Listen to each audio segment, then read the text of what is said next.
최재형 전 감사원장이 국민의힘에 입당했습니다. 속전속결 입당 배경을 최 전 원장 캠프 상황실장인 김영우 전 의원에게 들어봅니다. 신규 확진자가 이틀째 1,600명대로 집계된 가운데 아덴만 해역에 파병된 청해부대 군함에서 6명이 확진됐습니다. 함정 내 추가 감염이 우려됩니다.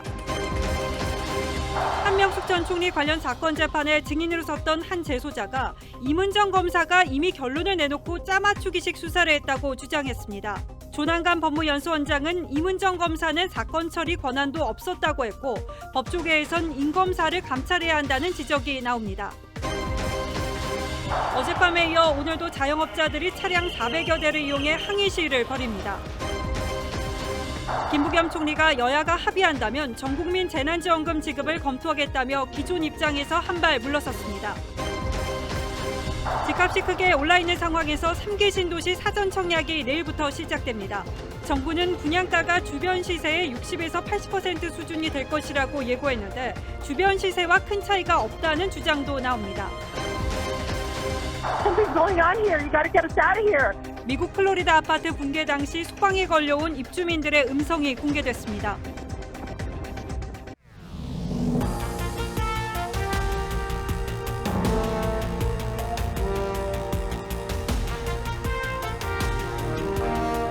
시청자 여러분 안녕하십니까? 뉴스9의 신동욱입니다. 최재형 전 감사원장이 오늘 국민의힘에 입당했습니다. 어젯밤 권영세 의원을 만나 입당 문제를 논의했다는 보도가 있었는데 오늘 오전 전격적으로 입당 소식을 알렸습니다. 평당원으로 일체 특별 대우 없이 일단 입당부터 했다는 점은 앞으로 행보에도 매우 중요한 의미가 있습니다. 제1야당이 정권 교체 중심이 되어야 한다는 입당의 변 역시 눈여겨볼 대목입니다. 압도적인 지지율을 바탕으로 당 밖에서 버티고 있는 윤석열 전 총장과는 확실하게 차별하겠다는 뜻이고 동시에 국민의힘으로선 잠재력 있는 대선 주자 한 명을 확보했다는 의미가 있습니다.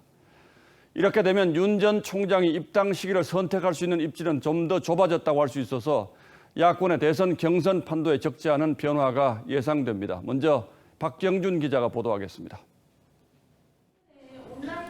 최재형 전 감사원장이 이준석 대표와 면담한 뒤 20분 만에 스마트폰으로 국민의힘 입당을 신청합니다. 최 전 원장은 국민의힘이 정권 교체의 중심이 돼야 한다며 어젯밤 고심 끝에 입당을 결심했다고 밝혔습니다. 가장 중요한 명제인 정권 교체를 이루는 그 중심은 역시 제1야당인 국민의힘이 되어야 된다고. 그러면서 청년들을 위한 나라를 강조했습니다. 청년들의 삶이 이제는 희망을 가지고 살 수 있는 그러한 나라를 만드는 것이 무엇보다도 중요하다고 생각합니다. 국민의힘 지도부도 곧바로 환영식을 열었습니다. 젊은 세대와 그리고 우리 국민들의 삶을 보듬을 수 있는 그런 전략과 정책으로 저희가 꼭 정권 교체를 이뤄내도록. 최 전 원장의 국민의힘 입당은 사퇴 17일, 정치선언 9일 만입니다. 중도 확장을 이유로 입당을 미루는 윤석열 전 총장과의 차별화 전략이란 분석이 나오지만 최 전 원장은 다른 분들의 행동이나 선택에 따라 제 행보를 결정하지 않았다고 했습니다. 홍준표, 유승민, 원희룡 등 당내 주자들은 원팀이 되자며 일제히 환영했고 윤 전 총장에게 공개 사과를 촉구했던 김용판 후보는 당내 의원 중 처음으로 최 전 원장 지지를 선언했습니다. 민주당 송영길 대표는 헌정사에 아주 안 좋은 사례라고 했고 여러모로 우리 헌법 헌정 질서에 좋지 않는 사례를 남긴 것이다. 정세균 전 총리는 배신자는 실패한다고 맹비난했습니다. TV조선 박경준입니다. 자, 이렇게 되면 국민의힘 대선 경선은 볼거리가 풍성해졌지만 윤석열 전 총장은 당분간 외로운 레이스를 해야 할 처지가 됐습니다. 국민의힘 경선 레이스에 참여할 명분을 찾기가 당장은 어렵게 됐기 때문입니다. 윤 전 총장은 오늘 반기문 전 유엔 사무총장을 만났고 이번 주말에는 광주를 찾아서 5.18 묘역에 참배할 예정입니다. 정치적 유불리를 계산해서 입당하지 않겠다는 기존 입장을 다시 한번 강조했습니다. 이어서 이태희 기자가 보도하겠습니다. 가르침도 받고 해야 되는데 많이 늦었습니다. 예. 신인사 대천명하는 이런 자세로 열심히 하시면은 유종의 미를 거두지 않을까 이렇게 생각하고. 같은 충청권 출신으로 4년 전 대선을 중도 포기했던 반기문 전 유엔 사무총장은 탄핵 결정이 있었던 당시 사정이 지금과는 매우 달랐다는 말로 윤 전 총장의 대선 완주를 전망했습니다. 가족 논란과 캠프 운영 미숙 등으로 지지율이 떨어지고 있지만 윤 전 총장은 조기 입당에는 여전히 선을 그었습니다. 이불리를 떠나서 그런 손해가 있더라도 제가 한번 정한 그 방향에 대해서는 일관되게 제가 걸어가겠다고 분명히 말씀을 드렸고, 윤 전 총장은 토요일인 모레 광주를 찾아 민주묘지 참배와 5.18 유가족 면담을 통해 호남 민심에 한 발 더 다가갈 예정입니다. 윤 전 총장은 지난 5월 입장문을 통해 5.18은 현재도 진행 중인 살아있는 역사라고 밝힌 바 있습니다. 이런 가운데 국민의힘 김태우 의원이 대선 출마를 선언하면서 범야권 주자는 15명으로 늘었습니다. 적대적 진영의 갈등을 확대 재생산하고 있는 지금의 승자 독식의 권력 구조를 가감히 혁파하겠습니다. TV조선 이태희입니다. 여당에선 이낙연 전 대표의 거센 추격을 받고 있는 이재명 지사가 경선 전략을 수정하려는 분위기가 감지되기 시작했습니다.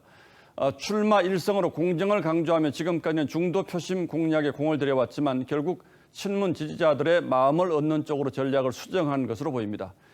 문재인 정부가 더 불공정해지진 않았다고 말했고 지난 대선 때 문 대통령을 몰아붙인 것도 죄송하다고 했습니다. 당장은 당내 경선 통과가 만만치 않을 거란 현실적 판단이 작용한 걸로 보입니다. 최지원 기자가 취재했습니다. 이재명 경기도지사가 현 정부 불공정 논란의 중심인 조국 사태에 대해 감싸기에 나섰습니다. 조국 교수께서도 사실은 이제 선택적 정의에 당한 거죠. 네. 부정 상태를 방치하는 거하고 네. 선택적 정의를 비교하면요. 선택적 정의가 더 나쁜 겁니다. 보름 전 검찰 발표가 사실이라면 조 전 장관 가족이 책임져야 한다고 했던 것과는 확실한 온도차가 느껴집니다. 지난 1일 출마 선언 땐 불공정을 지적했던 이 지사는 현 정부가 더 불공정해진 건 아니라고도 했습니다.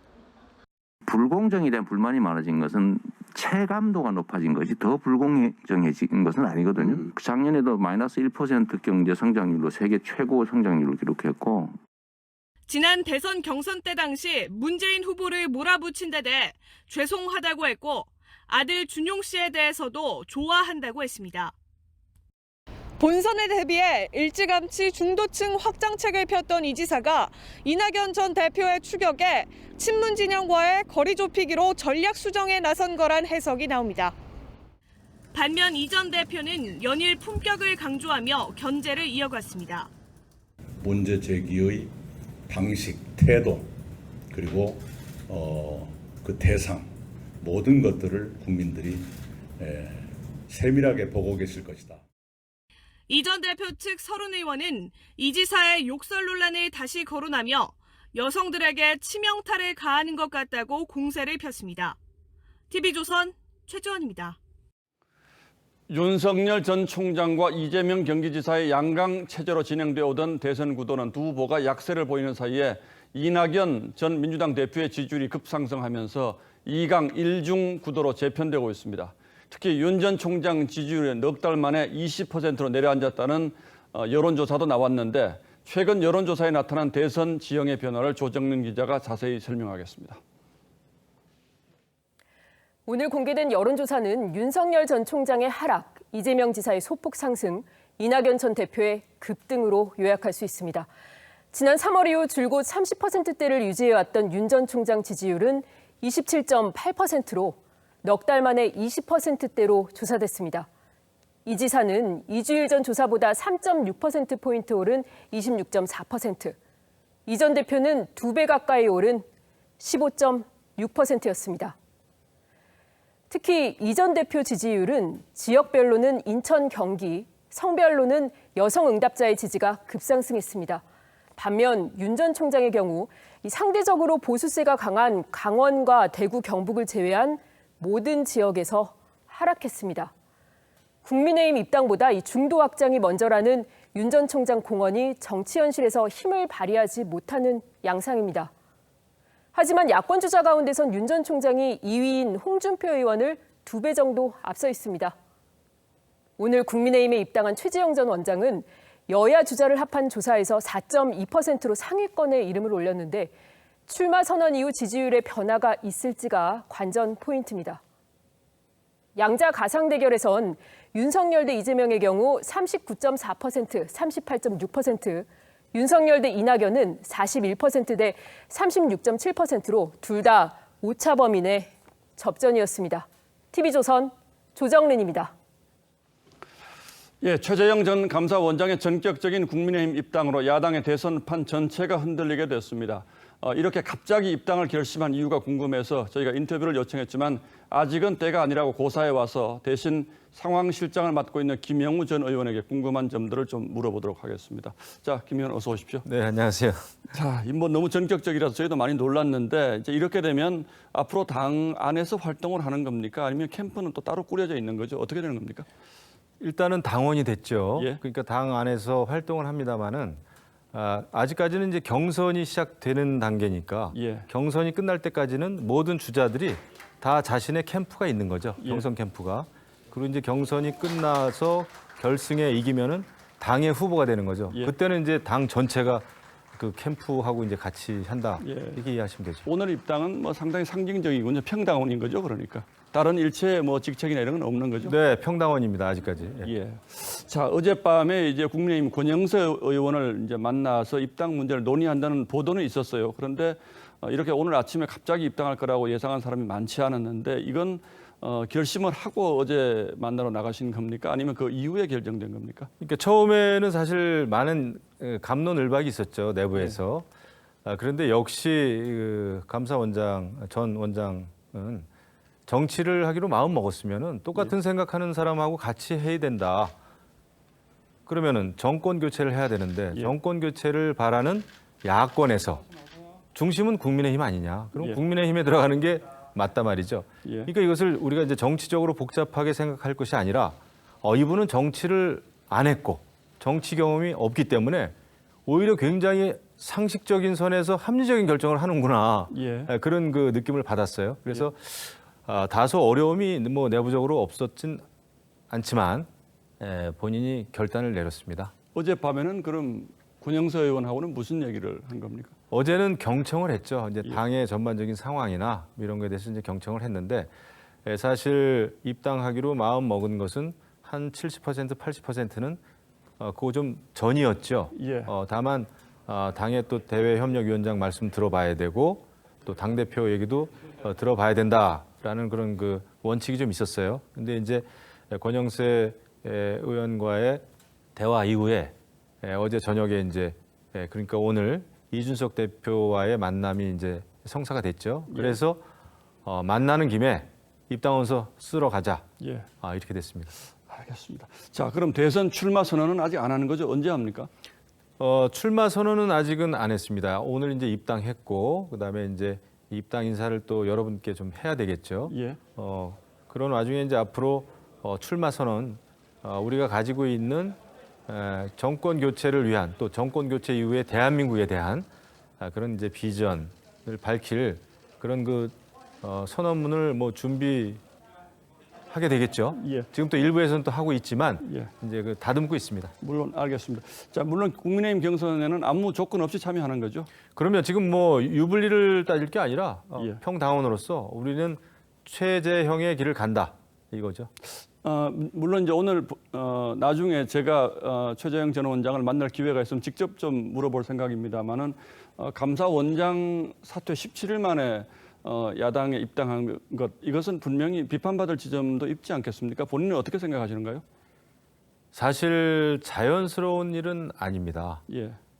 그런데 윤석열 전 검찰총장도 그렇고 또 김동연 전 경제부총리도 그렇고 또 감사원장이었던 최재형 전 감사원장도 그렇고 문재인 정부, 문재인 대통령으로부터 임명장을 받은 이런 기관장들이 야권의 대선 후보가 된다는 것은 문재인 정권이 자초한 겁니다. 멀쩡하게 감사원장으로서 감사 활동을 잘한 최재형 감사원장에 대해서 굉장히 정치 감찰이다. 그리고 집을 지키라 그랬더니 주인 행사한다. 이런 식으로 압박하지 않았습니까? 그래서 오히려 제대로 된 감사원의 독립성, 중립성을 지키기 위해서는 오히려 사퇴하고 그다음에 어떻게 문재인 정권이 헌법 또 법치를 훼손했는지에 대해서 우리는 맞서 싸울 필요가 있겠다. 예, 알겠습니다. 그런 입장이죠. 야권에는 이미 윤석열이라는 아주 유력한 지지율이 높은 후보가 있지 않습니까? 그런데 본인이 내가 나가겠다라고 생각하게 된 배경은 뭐라고 보시는지요?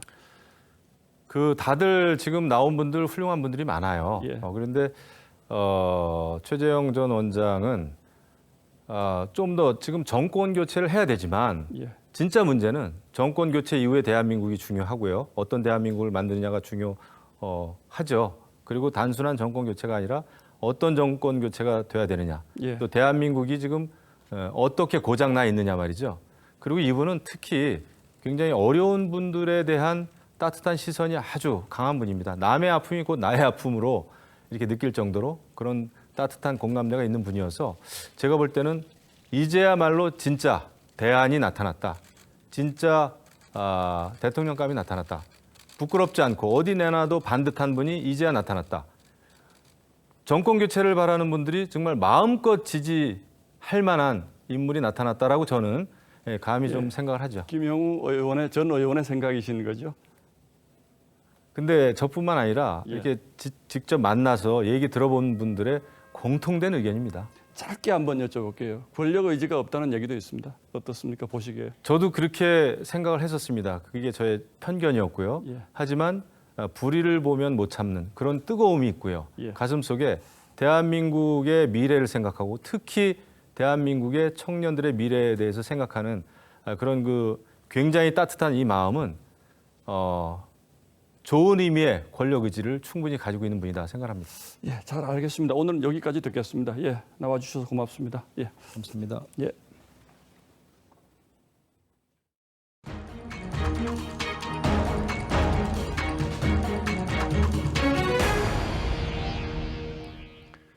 어제 코로나19 환자는 1,600명 추가됐습니다. 오늘 오후 6시까지 잠정 집계된 확진자도 1,192명으로 열흘 연속으로 1,000명대 확진자를 기록하게 됐습니다.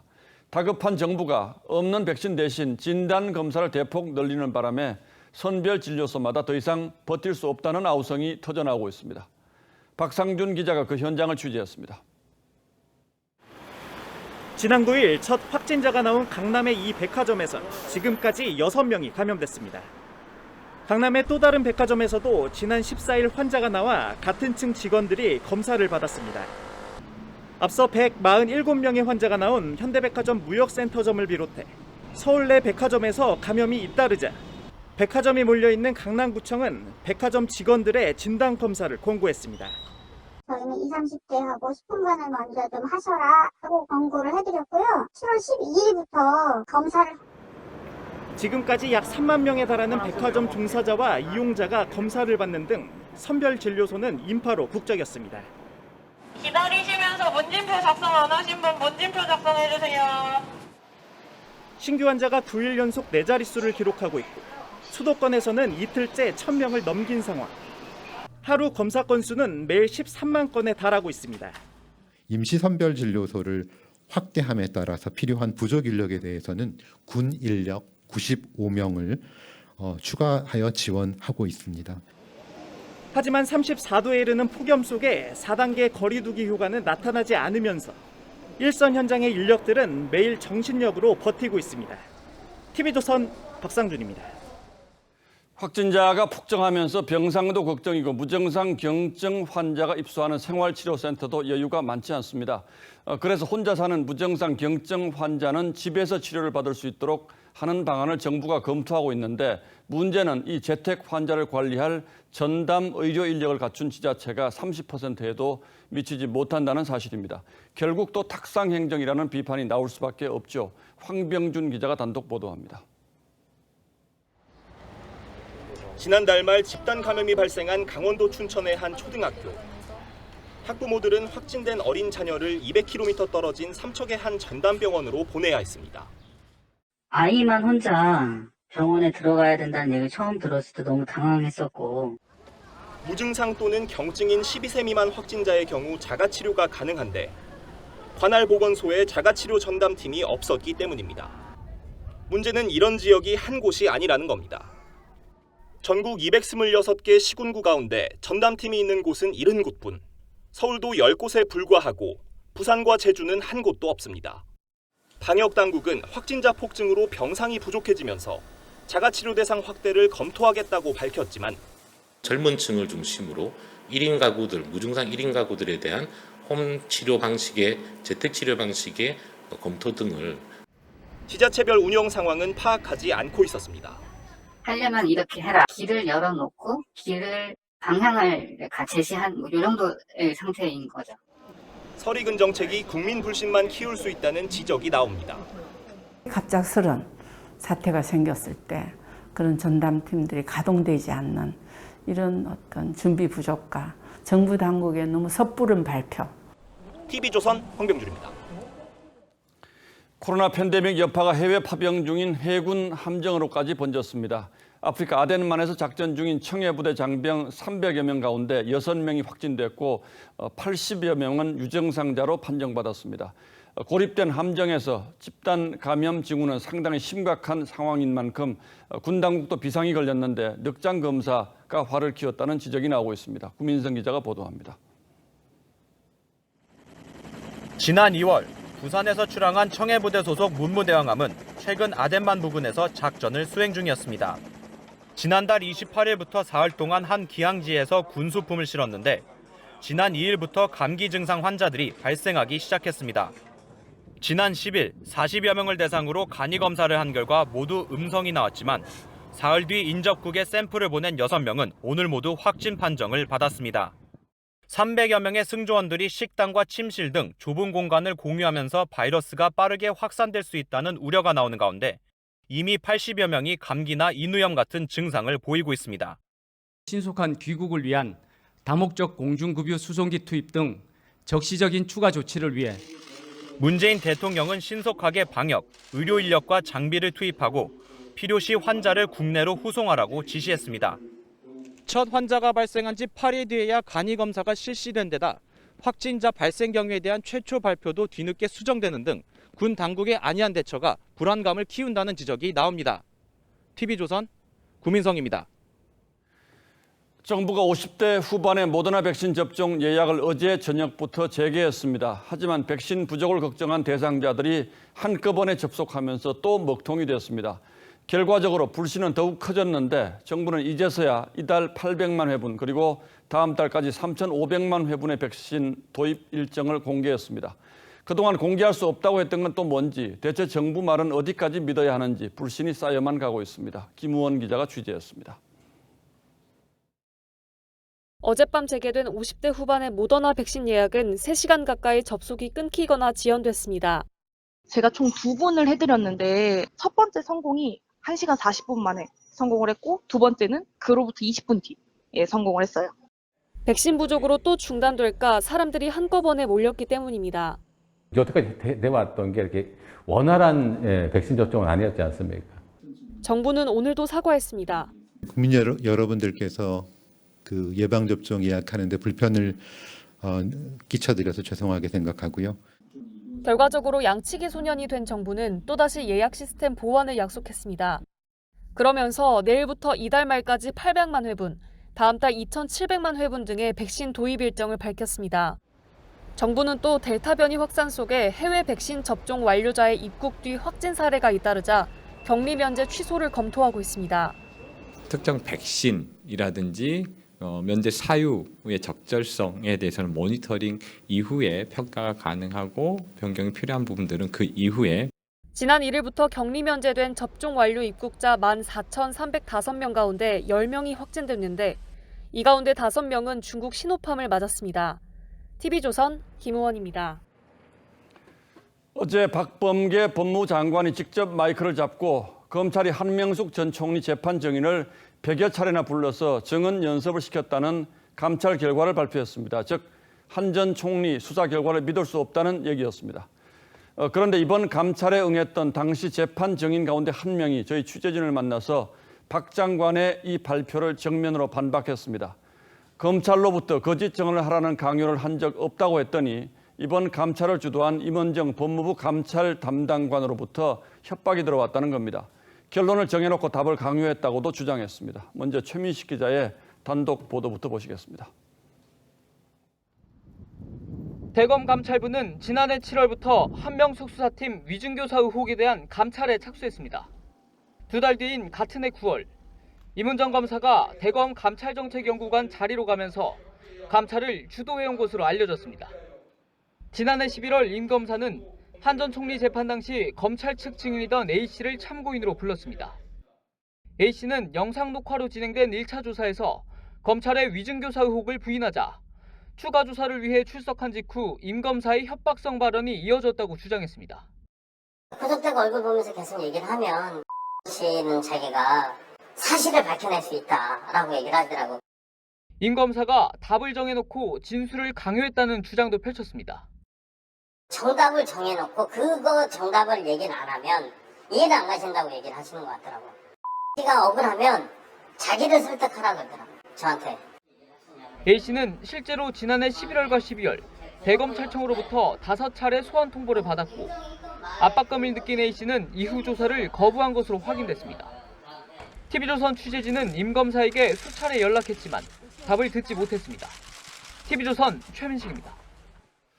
법조계에서는 감찰을 진행 중인 검사가 참고인을 불러서 사실상 결론을 정해놓고 특정 취지의 진술을 강요한 것 자체가 심각한 문제라고 지적하고 있습니다. 이 문제를 다시 감찰해야 한다는 주장도 나오고 있습니다. 이어서 김태훈 기자입니다. 2019년 10월 조국 전 장관 시절 법무부가 만든 인권보호 수사 규칙입니다. 피의자 인권보호를 확실히 하겠다면서 훈령을 법무부령으로 격상한 겁니다. 규칙 57조엔 참고인 조사 중 폭언이나 강압적 언행을 금지하고 형사처벌을 암시하는 발언도 해선 안 된다고 규정하고 있습니다. 임은정 검사가 참고인을 압박했다면 이 규칙을 정면으로 위반한 셈입니다. 법조계에선 참고인을 상대로 한 강요 미수에 해당한다며 감찰을 통해 진상규명에 나서야 한다는 주장이 나옵니다. 한 현직 검사장은 심리적 압박을 가해 진술을 짜내려는 것이라고 했고, 감찰 업무에 정통한 전직 검사장은 수사는 진실을 찾는 것이지 본인이 원하는 결과를 끼워 맞추는 것이 아니다라고 비판했습니다. 당시 검찰총장 대행이던 조남관 법무연수원장은 오늘 박범계 장관의 감찰 결과 발표를 정면으로 비판하고 나섰습니다. 조 연수원장은 검찰 내부망을 통해 사실을 바로잡는다며 임은정 검사는 이 사건의 주임 검사를 맡은 적이 없고 법리와 증거에 따라 처리했다고 반박했습니다. 그러면서 절차적 정의는 오로지 법리와 증거를 따를 때 지켜지는 것이라고 합동 감찰 결과를 반박했습니다. TV조선 김태훈입니다.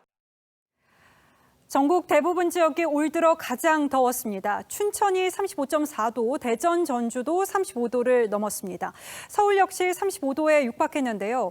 비닐하우스나 용접장 등은 온도가 60도까지 치솟았습니다. 김다루 기자가 돌아봤습니다. 딸기를 재배하는 비닐하우스 안입니다. 농부의 팔에 굵은 땀방울이 맺혔습니다. 온도계에 측정된 하우스 안 온도는 45도. 폭염을 피하기 위해 일하는 시간도 줄였습니다. 오전 한 10시까지만 일하고 오후에도 한 4시 이후에 들어와요. 너무 뜨거워서. 하우스 온도가 한 44도까지 올라가니까. 거제의 한 조선소. 1000도가 넘는 용접 불꽃에 작업장 온도가 60도까지 치솟았습니다. 냉풍조끼를 입고도 땀이 줄줄 흘러내립니다. 철판하고 용접 온도 때문에 뜨거운 열기 때문에 많이 힘들고. 경남 밀양에서는 폭염 속에서 화재 진압에 나선 30대 소방관이 탈진하는 일이 벌어졌습니다. 불이 난 시각이 아침 8시쯤. 당시 밀양의 기온은 30도에 육박했습니다. 연소 확대 방지를 위해 화재 현장 선두에서 방수를 하던 중 기력 상실 등이 현재 대원은 정상 상태로 돌아왔고요. 오늘 춘천의 낮 기온이 35.4도까지 치솟았고 서울과 대전 등도 35도 안팎의 불볕더위가 기승을 부렸습니다. 기상청은 주말 사이 장맛비가 내리면서 폭염이 주춤하겠지만 다음 주 중반부터 본격적인 폭염이 시작될 것이라고 전망했습니다. TV조선 김다로입니다.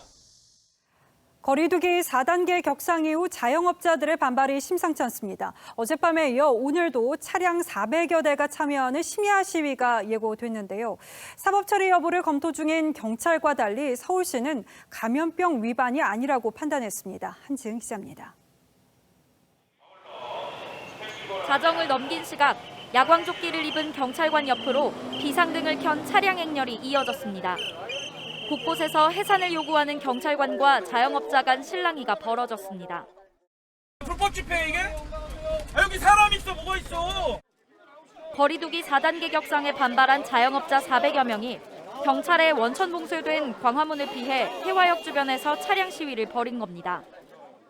이렇게 장사를 못하기는 죽으라는 얘기죠. 오늘도 손님 2사람 한 팀 딱 받고 왔어요. 거리로 나선 자영업자들은 정부 방역 조치에 협조했는데 폐업 위기로 내몰리고 있다고 주장했습니다.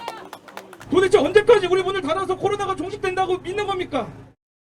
서울경찰청은 미신고 집회라 체증 자료를 분석해 사법 처리 여부를 판단하겠다는 입장이지만 서울시는 감염병 예방법 위반으로 보기 어렵다며 고발하지 않기로 했습니다.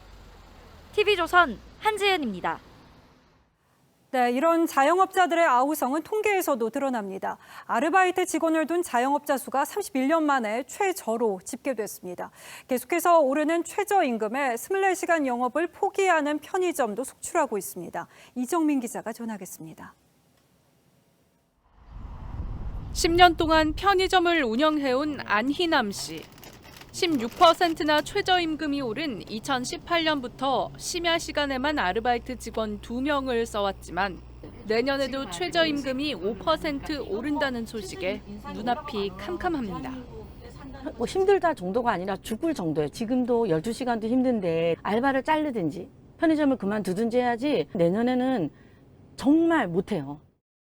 직원을 둔 자영업자는 지난해보다 8만 4천 명이 줄어 31년 만에 최저를 기록한 반면 혼자 일하는 자영업자는 점점 늘고 있습니다. 잠깐의 공고가 나가도 막 70명, 80명씩 문자 지원이 와요. 그만큼 저희 같은 업은 안 쓰는 거예요. 그 친구들대로 이제 일자리가 없어지는 거고. 이렇다 보니 야간에 문을 닫는 편의점이 5곳 중 1곳인 것으로 나타났습니다. 편의점의 상징인 24시간 영업을 포기하는 겁니다. 상주 직원이 없는 무인 편의점도 1000곳에 육박하고 있습니다. 무인하러 어쩔 수 없이 가야 되는 상황이기 때문에 그간 함께 근무했던 근무자까지도 어쩔 수 없이 헤어져야 되는 이 상황 자체를 만드는 게 참 원망스럽습니다. 가파른 임금 인상 부담으로 편의점주는 직원을 내보낼 수밖에 없고 구직자들은 일자리 구하기가 더 힘들어지는 악순환이 반복되고 있습니다. TV조선 이정민입니다. 거리두기 4단계로 저녁 손님이 준 식당 주인들도 아우성입니다. 매출을 위해서 이른바 브레이크 타임을 없애고 포장 주문에 주력합니다. 여기에 낮술 장사까지 할 수 있는 건 다 해보자는 심정으로 버텨보지만 언제까지 버틸 수 있을지 막막합니다. 노도일 기자가 현장 목소리를 들었습니다. 오후 4시 서울 종로구 한 한정식집. 평소 같으면 저녁 손님 맞이 채비를 하는 이른바 브레이크 타임이지만 식당 안엔 술상과 함께 이른 저녁을 먹는 일행 3명이 자리 잡고 있습니다. 원래 조금 저녁 일찍 드시는지. 아니요. 그럴 리가 없죠. 그럴 리가 없죠. 코로나 때문에. 6시 5분까지 술상. 네, 예약 일찍 했어요. 4시로 했어요. 비슷한 규모의 다른 식당들도 너나 없이 낮술 영업에 뛰어들었습니다. 손님이 좀 많이 줄어가지고 이렇게 좀 저희가 브레이크 타임을 조금 땡겨가지고 이렇게 조금 낮술 손님이라도 조금 이렇게 모셔볼까. 광화문 일대에선 실제로 오후 6시가 되자 썰물처럼 식당 밖을 나서는 손님들 모습도 포착됐습니다.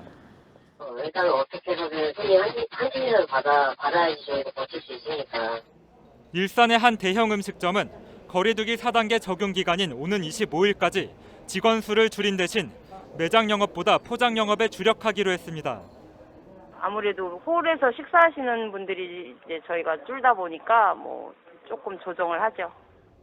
자영업자들은 낮술과 포장 장사로는 버티는데 한계가 있다며 현 수준의 방역 단계가 재연장될 경우 식당 영업을 접어야 할 수 있다며 우려했습니다. TV조선 노도일입니다.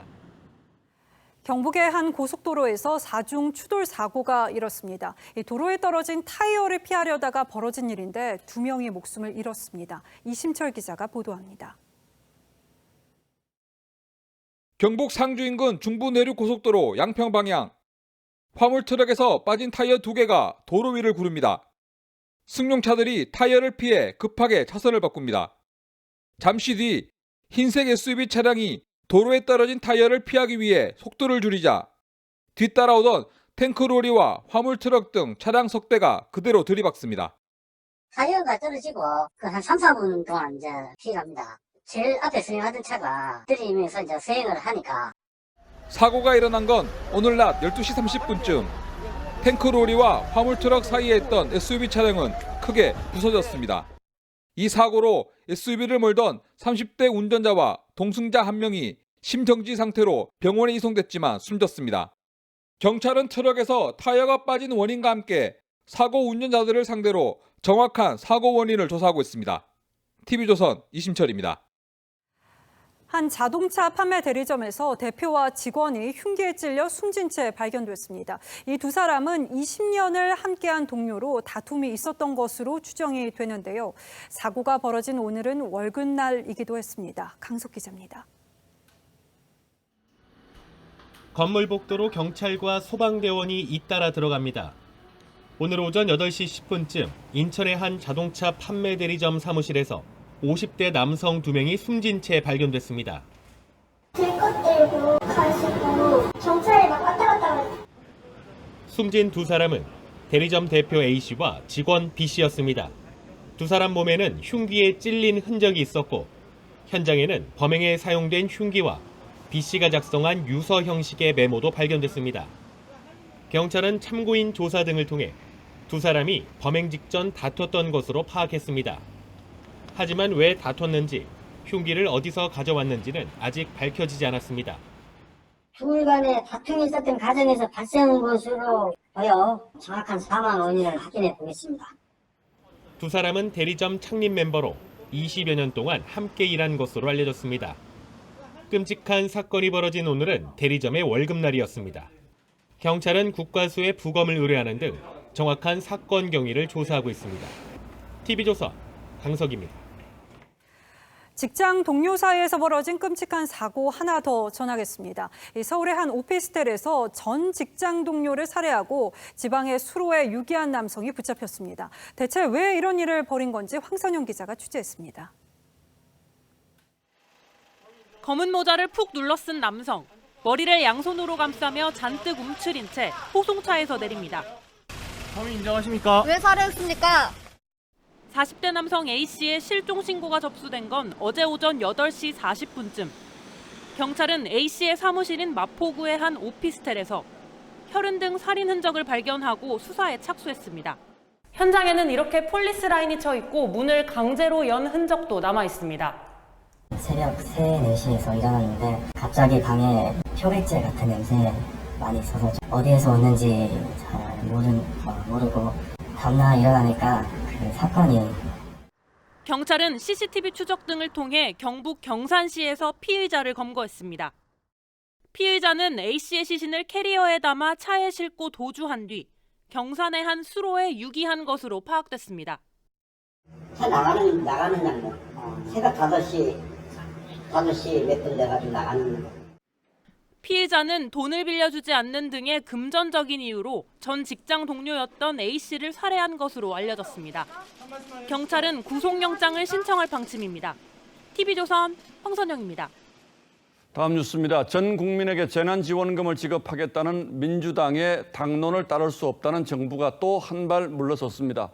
홍남기 부총리뿐 아니라 김부겸 총리도 80% 지급안이 옳다고 주장하다가 여당의 거센 압박이 이어지자 여야가 합의하면 전 국민 지급을 검토하겠다고 했습니다. 물론 여야 합의라는 단서를 달긴 했습니다만 정부의 곳간 지키기 의지가 있기는 한 건지 다시 의심을 샀습니다. 최원희 기자입니다. 민주당 의원들은 오늘도 정부를 거세게 몰아붙였습니다. 충분한 자정력이 있다고 봅니다. 20%를 갖다가 걸러내는 것은 옳지 않다. 저는 이렇게 주장을 하고 싶습니다. 부채를 미리 2조 원이나 지금 이 위중한 상황에서 꼭 갚아야 됩니까?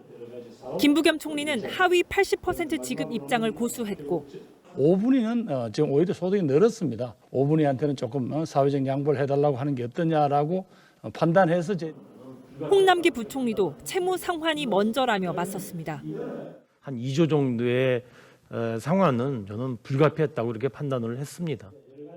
하지만 오후 들어 김 총리가 재검토할 수 있다며 한 발 물러섰습니다. 여야가 합의해서 요청해오면 저희들로서는 재검토할 수밖에 없겠죠. 하지만 국민의힘은 전 국민 지원보다 선별 지원이 우선이란 입장을 고수하고 있고 이준석 대표 역시 합의를 번복한 상황이라 여야 합의 가능성은 높지 않습니다. 야당은 홍 부총리가 번번이 여당 요구에 굴복했던 사실을 거론하며 정부가 또다시 백기를 드는 것 아니냐고 했습니다. 국간을 지켜야 하고 그럴 능력이 없다면 우리 그 자리에 저는 있어서는 안 된다고 생각합니다. 그래서 TV조선 최원입니다. 정부가 집값 안정을 위해서 내놓은 공급 정책의 핵심 3기 신도시의 사전 청약이 내일 모집 공고를 시작으로 막을 올립니다. 하지만 벌써부터 분양가가 너무 높다는 청약 대기자들의 불만이 터져나오고 있고 결국 전세 시장 불안만 커질 거란 우려도 나옵니다. 왜 그런 건지 임유진 기자가 전문가들의 의견을 들어봤습니다. 내년까지 6만 2천 가구가 공급될 3기 신도시. 이번 달 인천 계양과 성남 복정 등 5곳 4,300여 가구부터 청약을 시작합니다. 정부는 분양가가 싸다고 강조합니다. 사전 청약 물량이 시세 60 내지 80% 수준으로 저렴하게 공급이 되는 것도 좀 도움이 되리라고 보고요. 하지만 성남 복정지구 분양가는 3.3제곱미터당 3,800만 원으로 올 초 인근에 분양한 아파트 분양가 2,260만 원보다 오히려 비쌉니다. 무주택 실수요자들은 집값이 이미 너무 오른 상태에서 정부에게 뒤통수를 맞았다며 분통을 터뜨립니다. 그 정도면 너무 비싸지 분양가가. 지금 주변 시세가 거품이 아니라 약간 적정하다는 얘기 아니야. 영끌하지 말라던 정부가 집값도 못 잡고 현 시세를 기준으로 분양하는 게 말이 되냐는 청와대 청원글도 올라왔습니다. 여기다 사업이 길어질 경우 본 청약에서는 가격이 더 오를 수도 있습니다. 가뜩이나 치솟은 전세값이 더 뛸 가능성도 점쳐집니다. 본 청약을 받으려면은 그때까지 무주택 상태를 계속 유지해야 됩니다. 전세 수요를 발생시키기 때문에 전세 가격 자체는 자극을 받아서 실제로 3기 신도시 예정지인 인천 계양과 성남 복정, 남양주 진접 인근의 전세값이 급등하면서 무주택 실수요자들이 입주에 앞서 전세 난민 신세가 될 수 있다는 우려가 나옵니다. TV조선 임유진입니다. 미국 플로리다 아파트 붕괴 참사 당시 소방에 걸려온 입주민들의 음성이 공개됐습니다. 공포와 혼란, 절규가 전해집니다. 송무빈 기자입니다. 아파트 붕괴가 시작된 새벽 1시 16분쯤 소방당국의 다급한 목소리에 신고 전화들이 걸려옵니다. 무슨 일인지도 모른 채 겁에 질려 있습니다. Something's going on here. You got to get us out of here. Mom, relax. Take a deep breath. It's earthquake outside. 하지만 야속하게도 출구는 막혔습니다. Are you able to get out through the staircase? No, the staircase is closed. A bunch of us are in the garage, but we cannot get out. Some of the hallways are blocked, and there's water coming in through the bottom, through the garage. 통화 중에도 건물은 계속 내려앉습니다. The patio area, the pool area, the swimming pool area started sinking down. The building just went to the sinkhole, so there will be many, many people dead. Anyone injured? Oh my God!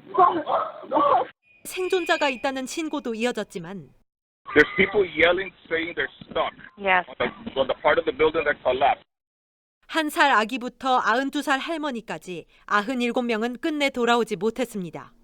아직도 8명은 실종 상태입니다. TV조선 송무빈입니다.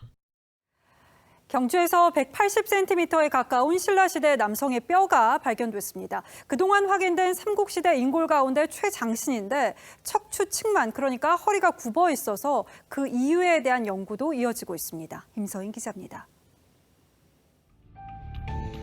지난 10년간 180여 기의 무덤이 확인된 신라의 주요 무덤군 경주 탑동 유적. 약 1500년 전에 조성한 것으로 추정되는 무덤에서 최근 12기의 인골이 확인됐습니다. 가장 눈길을 끄는 건 키가 175에서 180cm에 달하는 남성 인골. 허벅지뼈를 이용해서 신장을 추정한 결과 180cm에 가까운 인골로 확인되고 있고, 그동안 삼국시대 무덤에서 조사된 남성 인골의 평균 키인 165cm를 훨씬 넘어 지금까지 확인된 삼국시대 피장자 중 최장신입니다. 이 인골에서는 디스크 환자와 비슷한 비정상적인 척추 변형도 관찰됐습니다.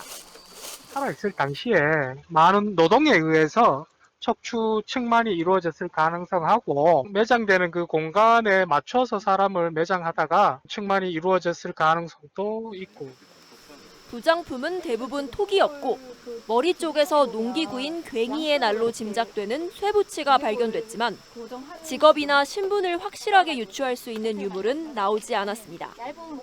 인골의 보존 상태는 매우 양호한 편인데 문화재청은 두개구를 활용한 얼굴 복원과 DNA 추출로 추가 연구를 벌일 예정입니다. TV조선 임서인입니다. 리그 중단을 낳은 프로야구 NC 사태가 진실 공방으로 번졌습니다. 이 확진된 선수는 역학조사에서 사실 그대로 진술했다는 입장인데 역학조사를 벌인 해당 구청은 선수들이 술자리가 있었다는 사실 자체를 아예 숨겼다는 입장입니다. 둘 사이 입장차가 너무 큽니다. 장동욱 기자입니다. NC 선수들의 거짓말 논란을 제기한 건 역학조사를 했던 강남구입니다. 정순균 강남구청장은 오늘 한 인터뷰에서 술자리가 새벽 4시 넘어서까지 이어진 것으로 확인됐지만 보건소의 1차 역학조사 당시에는 술자리가 있었다는 사실을 아무도 밝히지 않았다고 주장했습니다.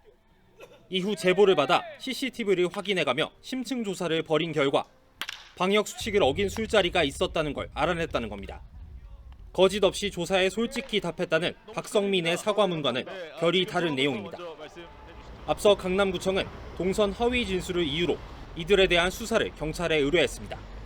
박민우와 NC 주장 양의지가 회장으로 있는 프로야구 선수협회 역시 신중하지 못한 행동으로 사회적 물의를 일으켰다며 사과했습니다.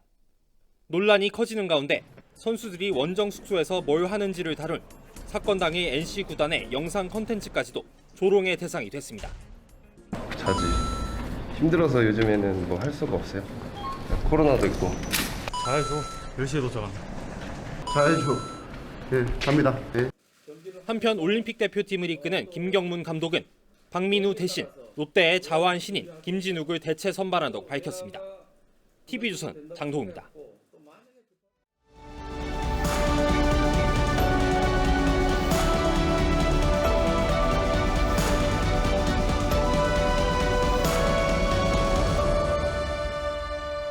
나도 여기서부터 가보자 하는 길이라. 세종의 부름을 받은 신미대사와 스님들이 수양 안평대군과 함께 머리를 짜내 소리글자 만들기에 나섭니다. 그것도 안 되면. 아우.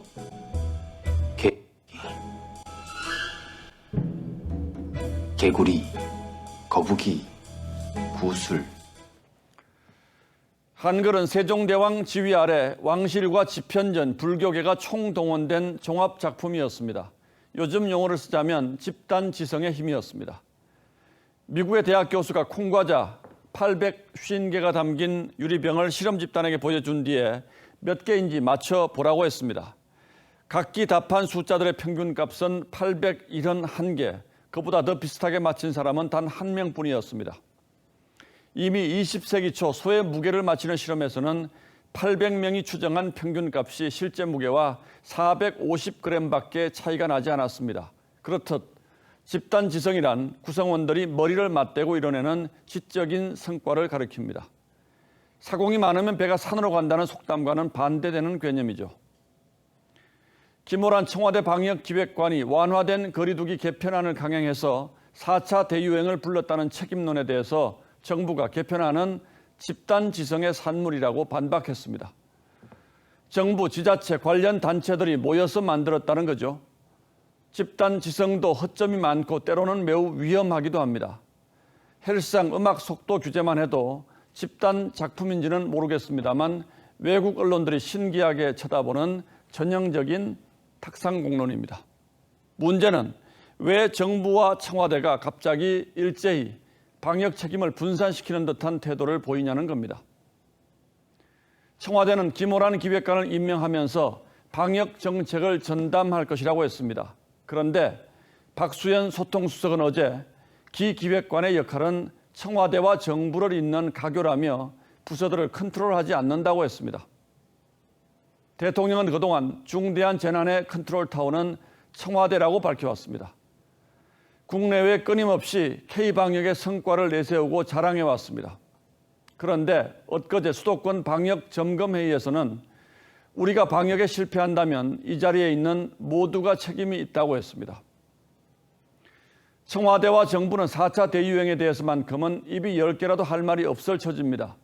20, 30대의 화살을 돌리려다 문제는 백신이라는 전곡을 찌르는 반발에 슬쩍 거둬들였습니다.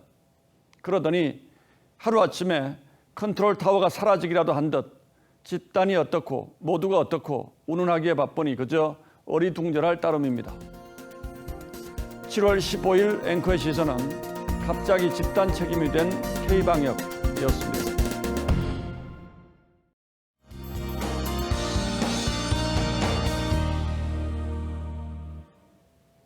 일주일째 폭염이 이어지고 있습니다. 오늘 서울 강북은 37.2도까지 치솟았는데요. 여기에 소나기가 습도를 더 높여서 마치 사우나에 온 듯한 날씨였습니다. 내일도 날씨는 여전하겠습니다. 일단 동해안을 제외한 전국 대부분 지역에 소나기가 내릴 텐데요. 강수량이 적게는 10에서 많게는 100mm 이상으로 지역별로 차이가 크겠습니다. 그래도 갑자기 많은 비가 쏟아질 수 있다는 점 꼭 염두에 두시고요.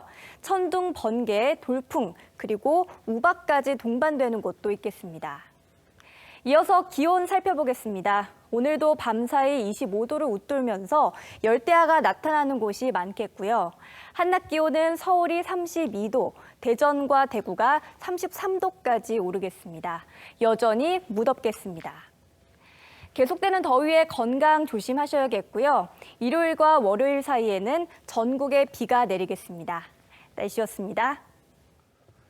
7월 15일 목요일 뉴스9은 여기서 모두 마치겠습니다. 시청해주신 여러분 고맙습니다.